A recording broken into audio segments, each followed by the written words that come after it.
tu vas assister à un hors format de home production parce qu'on aime bien s'amuser. Il y a un piano et ce piano, pourquoi pas le démonter puisqu'il est pas utilisable, pas réparable, et on va s'amuser à le démonter aujourd'hui avec un accordeur de piano.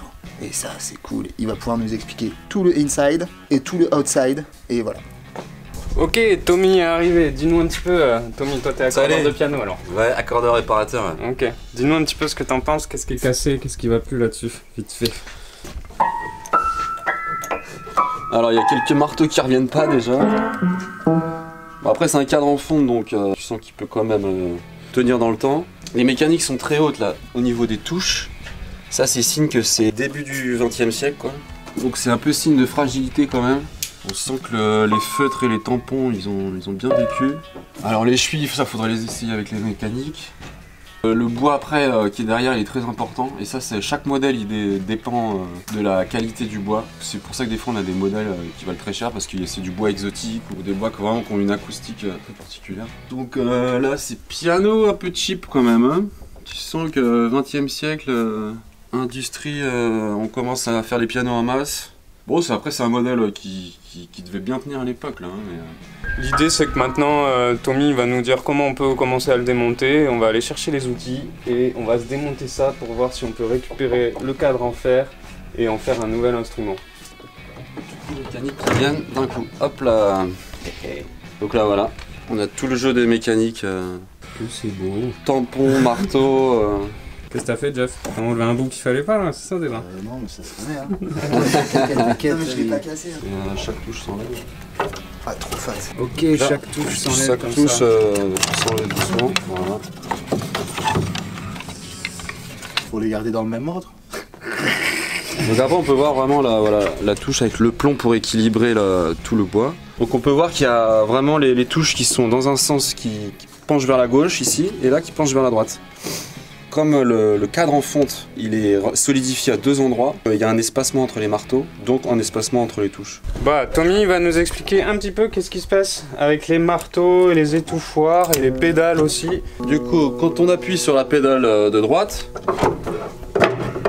il y en a peut-être une qui est cassée. et les étouffoirs derrière ils se lèvent. Ok. Voilà, ça c'est la pédale de droite, donc quand on va jouer, toutes les notes vont résonner. Hop, la pédale de droite quand je la lâche, les étouffoirs reviennent sur la corde. A l'inverse, quand j'appuie sur la pédale de gauche, il y a tous les marteaux qui vont se rapprocher de la corde. Il va taper moins fort, donc le volume sera moins fort aussi. Ça lève. Une petite tige qui va pousser le marteau et qui va en même temps lever l'étouffoir. Alors pour démonter une touche, on va enlever la petite tige. Hop là. Voilà. Cette petite tige avant elle était en cuir. Maintenant c'est du feutre avec un bout de cuir. Et derrière on va axer la petite vis. Comme ça on peut démonter la mécanique. Donc là on a la petite mécanique qui est fixée. Et donc tu vois on peut voir qu'il y a le petit effet du ressort. Ok, Voilà. t'as un Tu vois, petit ça ressort revient. derrière chaque touche comme ça. Voilà, normalement ça fait clac, clac, clac quand ça marche très bien. On appuie sur la touche, donc ça lève. Et donc cette petite tige en bois va justement lever le marteau. Donc elle va appuyer sur le feutre. Ici. Voilà. Donc ça va lever le marteau, il va aller taper la corde. Et ça, l'étouffoir, ça vient par derrière en fait. Quand on appuie, il y a le petit étouffoir qui se lève. Ouais, je le vois là-bas Voilà. derrière qui Voilà, se ça lève se en passe même par temps. derrière avec pareil un petit tige en métal qui fait un effort de contrepoids. Ça y est, il est à poil. Il n'y a plus de touche. Bah donc maintenant on va trouver un tournevis et on va pouvoir démonter toutes les parties menuiserie du bois.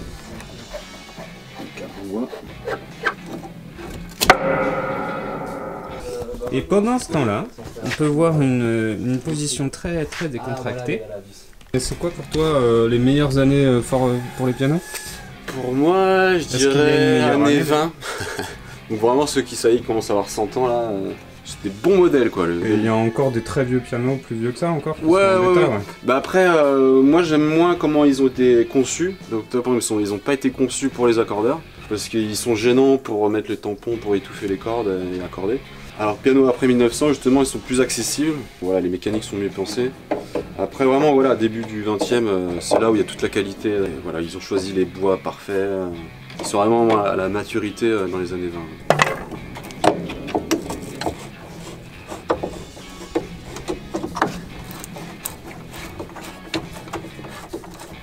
Ok, partie suivante, démonter. Ça tient les touches dans le bien en face, quoi. Une fois qu'elles sont posées là-dedans. T'imagines quoi, faut les poser genre pile poil au millimètre et penser à l'angle aussi. Genre. Putain, y a tout qui bouge d'un coup là. Oh là là. On a découvert des vis cachées. Pas de vis là, il est rouillé, usé. C'est là, elle vient. Ah ouais. Il y a du sport là. Quoi qu'il faut faire? Alors on va soulever fort. Ça? Ouais. Faut faire attention parce qu'il va partir en arrière le piano. Moi je le retiens en même temps. 1, 2, 3. Voilà. Ok. Ça t'a plu ton intervention? Ouais, c'était...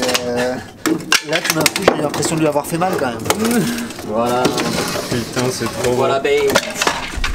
C'est ça que je voulais, vous voyez l'intérieur? C'est ça que je veux mettre au mur pour faire un instrument. Ils sont sympas, regarde. Ça fait bien bougé, hein. On a des potes qui vont récupérer le piano après, enfin ce qu'il en reste pour faire de la déco, on vous montrera et je pense que même vous allez peut-être le voir dans nos émissions et tout. On peut vraiment voir que là on a le croisé des cordes au fait. Et donc ça c'est très important dans un piano, d'avoir ces cordes croisées.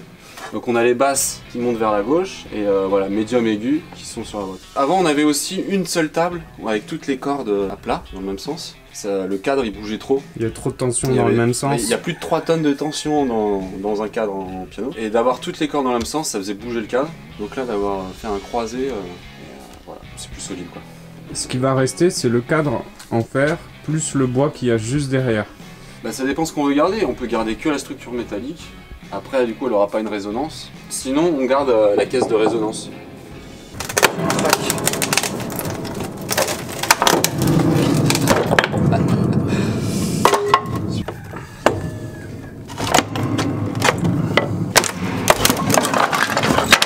Au final, olé, joli. Une fois on avait tout démonté pour remonter le piano, pour passer une porte et un escalier aussi, 2 étages.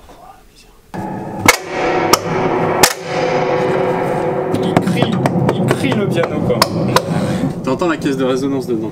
Ouais quand même, hein. Il faut la garder. Derrière on voit cette fameuse caisse. Ça doit être 6 cm, même pas 5-6. Normalement c'est quel bois pareil, j'imagine il y a des Il y a préférences. plusieurs variétés de bois, mais les préférés c'est quand même les bois exotiques. Ouais, là où sont fixées les chevilles, ça a l'air d'être une plaque autonome. Elle se touche avec la table de résonance.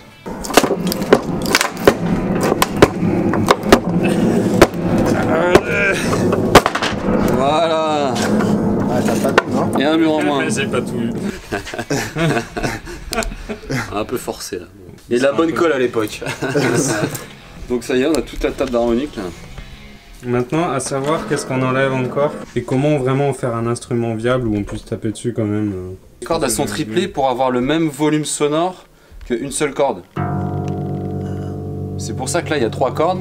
C'est pour taper, c'est que le volume sonore voilà, il soit égal. C'est pour ça au final on a plus de 144 mécaniques pour 88 touches à peu près. Là on a vraiment les 2 tables qui font la caisse de résonance. Et donc on voit bien cette planche là, c'est là où les chevilles sont fixées. Ok, alors là on va repérer les notes si j'ai bien compris, pour se faire des indicateurs pour savoir si c'est le Do, etc. Et trouver la gamme sur laquelle on veut accorder le clavier. Voilà, je mets la première corde avec l'accordeur et la deuxième corde je la mets à l'unisson avec l'oreille. Ouais, les gars ils sont trop studieux là, ils sont en train de réécrire le piano sur les cordes en fait.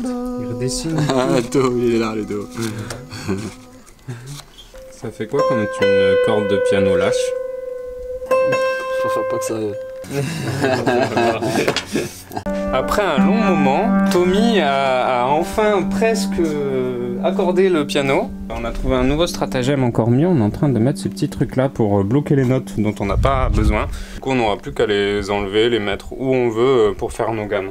En fait si vous voulez sur les harpes et sur les centaures, il y a des petits leviers pour changer les demi-tons, etc. pour avoir la gamme qu'on veut. Nous on n'a pas ça, donc on est obligé de mettre ça sur les cordes et de sauter des cordes quand on va taper du coup.